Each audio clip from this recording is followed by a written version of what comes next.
하나님 말씀은 사무엘하 16장 5절에서 14절까지의 말씀입니다. 사무엘하 16장 5절에서 14절입니다.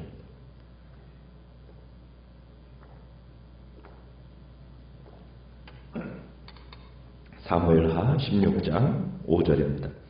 다윗 왕이 바후림의 이름에 거기서 사울의 친족 한 사람이 나오니 게라의 아들이요 이름은 시므이라. 그가 나오면서 계속하여 저주하고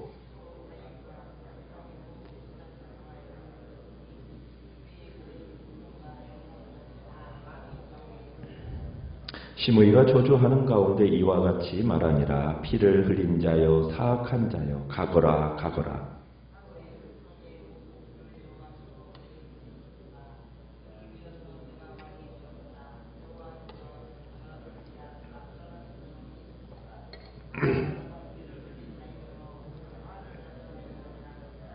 스루야의 아들 아비새가 왕께 여짜오되 이 죽은 개가 어찌 내 주 왕을 저주하리이까. 청하건대 내가 건너가서 그의 머리를 베게 하소서 하니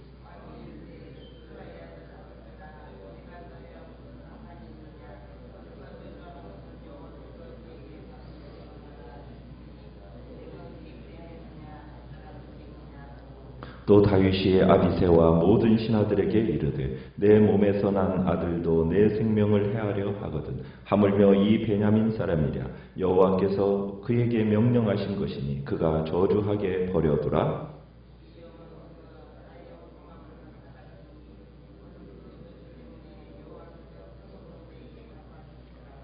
다윗과 그의 추종자들이 길을 갈 때에 시므이는 산비탈로 따라가면서 저주하고 그를 향하여 돌을 던지며 먼지를 날리더라. 왕과 그와 함께 있는 백성들이 다 피곤하여 한 곳에 이르러 거기서 쉬니라. 아멘. 오늘 말씀의 제목은 하나님이 허락하신 일이라는 제목으로 말씀을 나눕니다. 압살롬이 다윗을 반역해서 쿠데타를 일으켰습니다. 이러한 압살롬의 모반으로 이제 다윗은 황급히 신하들과 함께 수도 예루살렘을 버리고 도망치게 이르죠. 어제 말씀에서는 시바가 와서 하는 말이 또 무비보셋이 다윗을 배반했다라는 이야기를 전해 주었습니다. 그가 지금 예루살렘에 머물고 있는데 오늘 이스라엘 집이 내 아버지의 왕국을 돌려줄 것이라는 이 말로써 지금 떠버리고 있다라는 얘기입니다. 참으로 다윗은 허탈하고 기가 막혔을 것입니다.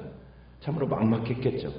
참 자기 아들도 배반하고 둘도 없는 친구의 아들도 자기를 배반했다라는 이 말이 참 허탈하고 막막했을 겁니다. 혈육에게 배반당하고 또 은혜를 베푼 자에게 등돌림을 당하고 참 삶의 피로가 겹겹이 밀려왔겠죠. 참 다윗의 머리는 점점 혼미해지고 발걸음은 더욱 비틀거려졌을 것입니다. 자, 그런데 또 오늘 5절에 보니까 다윗이 예루살렘 남방 성읍이자 여리고로 올라가는 길목인 바후림이라는 곳에 이르게 됩니다. 이곳은 베냐민 지파의 땅입니다. 사울의 옛 고향으로 들어오게 된 거죠. 그러자 이번에는 정말 적이 어린 마중을 나온 사람이 앞길을 막고 있습니다. 그 사람은 누구입니까? 사울의 친족인 게라의 아들 시므이라는 사람이 다윗의 이 피난 행렬을 따라오면서 저주하기 시작하는 겁니다. 시므이의 이 저주의 언어는 정말 아주 극한적인 다윗의 혐오를 드러내고 있는데요. 정말 갈수록 첩첩산중인 거죠. 혈육에게 정말 이런 배반을 당하고 또 친구의 아들에게도 그러더니 이제는 그를 괴롭혔던 원수의 친척에게까지 공격을 받고 있는 겁니다. 정말 다윗은 끝이 어딘지도 모를 끝없는 추락을 하고 있는 겁니다. 다윗의 일생에 있어서 이처럼 처참했던 순간은 없었던 것 같아요. 자, 사울의 집 족속의 이 시므이라는 사람이 다윗을 뭐라고 저주하고 있습니까? 7절, 8절에 가보면은 이렇게 저주를 합니다. 너 살인자야. 너 사약한 자야. 이 잔인한 놈아. 이 마을에서 꺼져라. 사라져라. 이 더러운 늙은이 살인자야. 네가 네 아들 압살롬에게 나라를 빼앗기고 쫓겨나는 것은 사울의 집안에 온갖 살인을 저지르고 그 대신 왕이 된 내게 대한 하나님의 보응이다. 너는 살인자이니까 내 스스로 불행을 자초한 거다. 아주 그냥 다윗을 저주하는 말이 아주 정말 극한의 혐오를 드러내고 있는 겁니다. 그러면서 다윗을 저주하면서 또 어떤 짓까지 하고 있습니까? 6절에 보면은 돌을 던집니다. 다윗 왕과 모든 신하들을 향해서 돌을 던지기까지 합니다. 다윗을 따라오면서 악담하고 저주를 퍼붓고 돌을 던지고 먼지를 날리고, 저기 13절에 가보면은 또 돌을 던지면서 먼지를 날리더라, 그렇게 되고 있죠.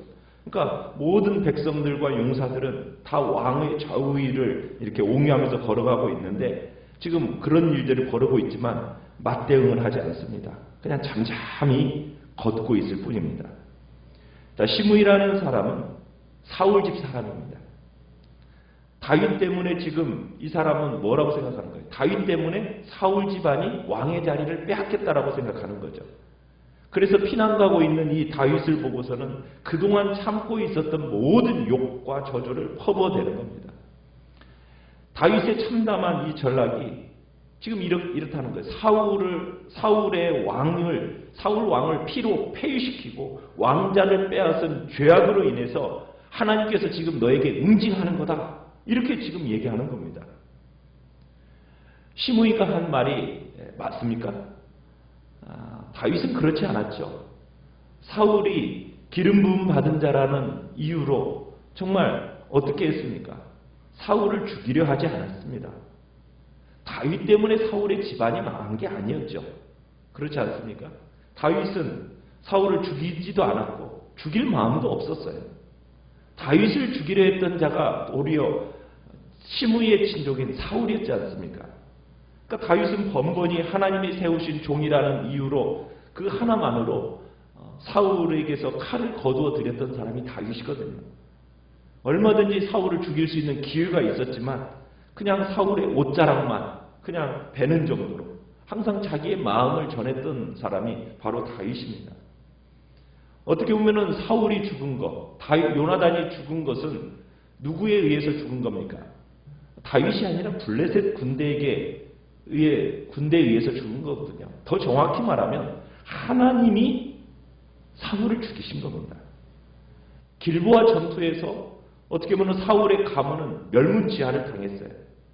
그 배후에는 사울을 향한 하나님의 심판이 있었던 거거든요. 그런데 지금 사울의 혈족인 시므이는 다윗을 향해서 뭐라고 얘기하는 겁니까? 다윗이 지금 사울의 뒤를 이어 왕이 되었다고 해서 지금 다윗을 살인자라고 부르고 왕의 자리를 빼앗았다고 부르고 온갖 모욕과 저주를 퍼부으면서 지금 가는 겁니다. 시므이에게 그런 권리나 자격이 있습니까? 없는 거거든요. 이건 무고한 거고 누명이고 억진 겁니다. 자, 이런 시므이의 무례한 대적 행위에 대해서 이것을 본 군대 장관 중에 지휘관 중에 한 사람인 스루야의 아들 아비새가 9절에 보면은 왕에게 말합니다. 뭐라고 얘기합니까? 시므이를 죽여버리겠다고 나섭니다. 이 죽은 개가 어찌 내 주 왕을 저주하리까? 청하건대 내가 건너가서 그의 머리를 베게 하소서. 사실 다윗은 도망치고는 있지만 완전히 망한 것은 아니거든요. 얼마든지 시므이를 해칠 정도의 힘은 다윗이 가지고 있었어요. 그런데 이에 대한 다윗의 처신이 어떻습니까? 굉장히 극도의 자제력과 침착함을 드러내고 있습니다. 다윗은 분을 내지 않고 오히려 아비새의 혈기를 갈아치면서 타이릅니다. 10절에 보시면 뭐라고 타이르고 있습니까?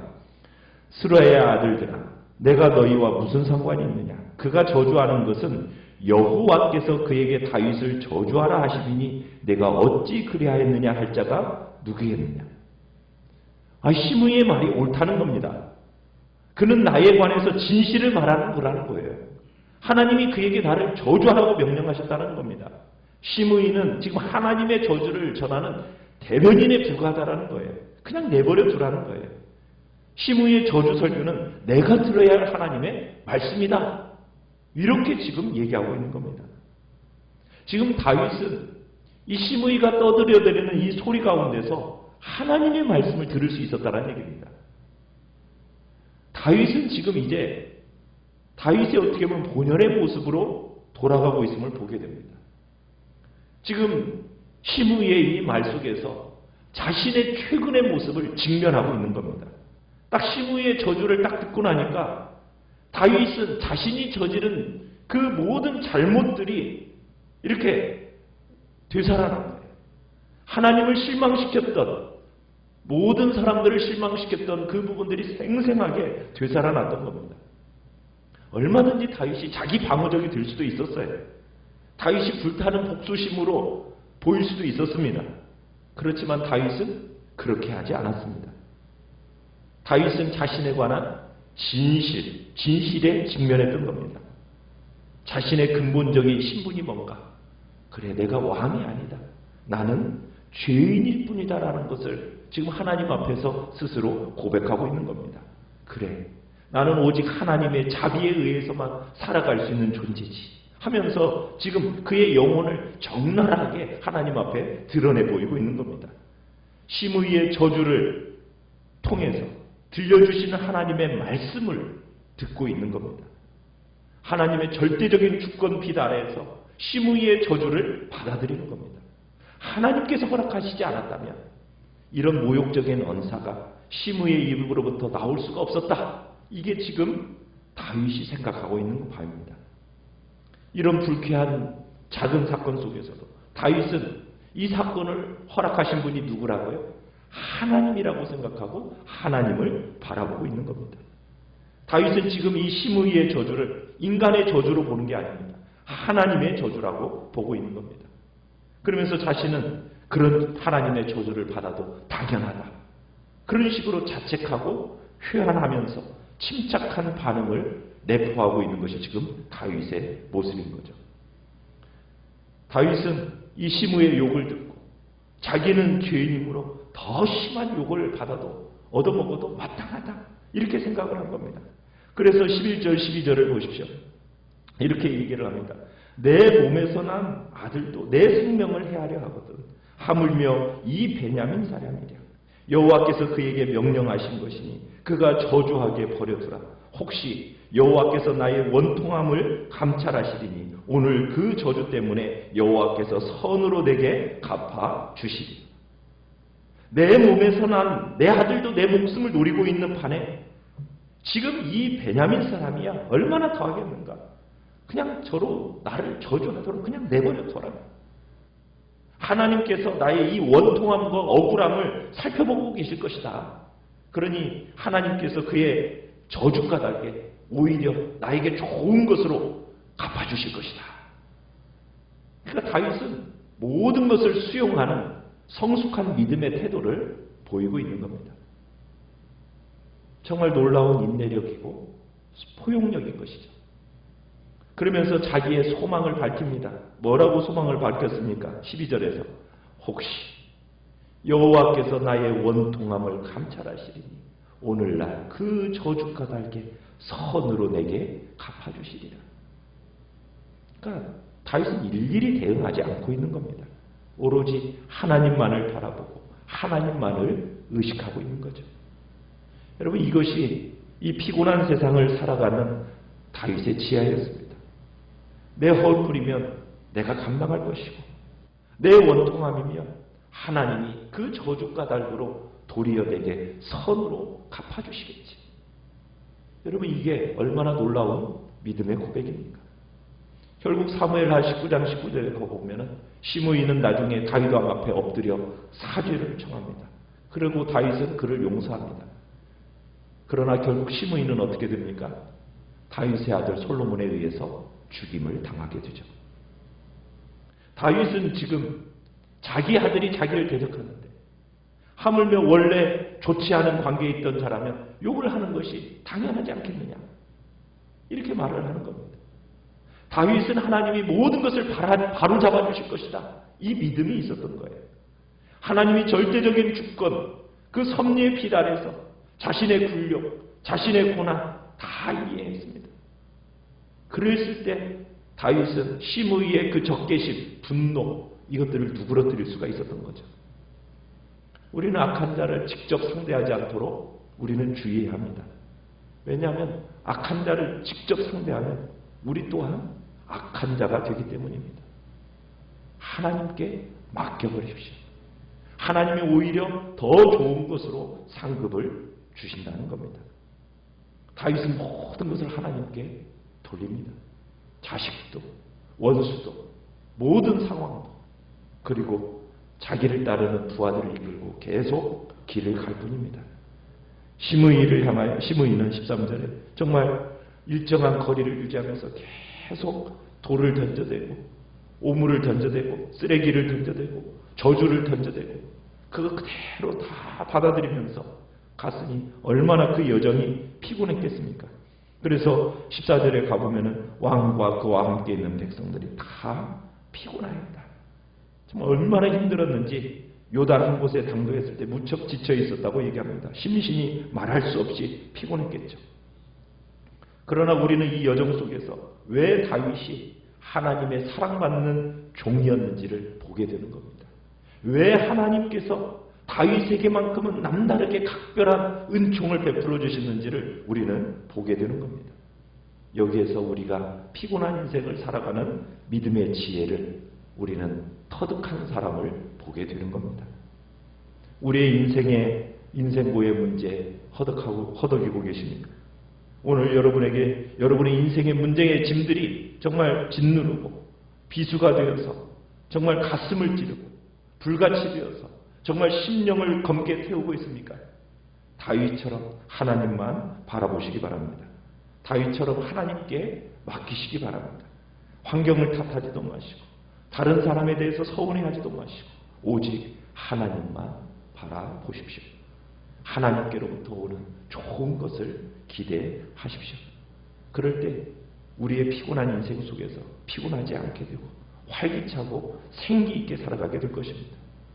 다윗이 얘기했던 것처럼 하나님께서 나의 원통함을 감찰하시리니 오늘날 그 저주가 달게 선으로 내게 갚아주실 것이라. 감찰하시는 하나님, 갚아주시는 하나님, 그 하나님을 바라보면서 온갖 피곤함, 공고함을 깨끗이 풀어내시고 승리하며 살아가시기를 간절히 바랍니다. 불쾌한 작은 사건 하나 속에서도 하나님의 음성을 들을 수 있는 영적인 민감함을 달라고 이 시간 주님 앞에 기도하며 나가시기 바랍니다. 오늘 말씀을 합니다. 오늘 말씀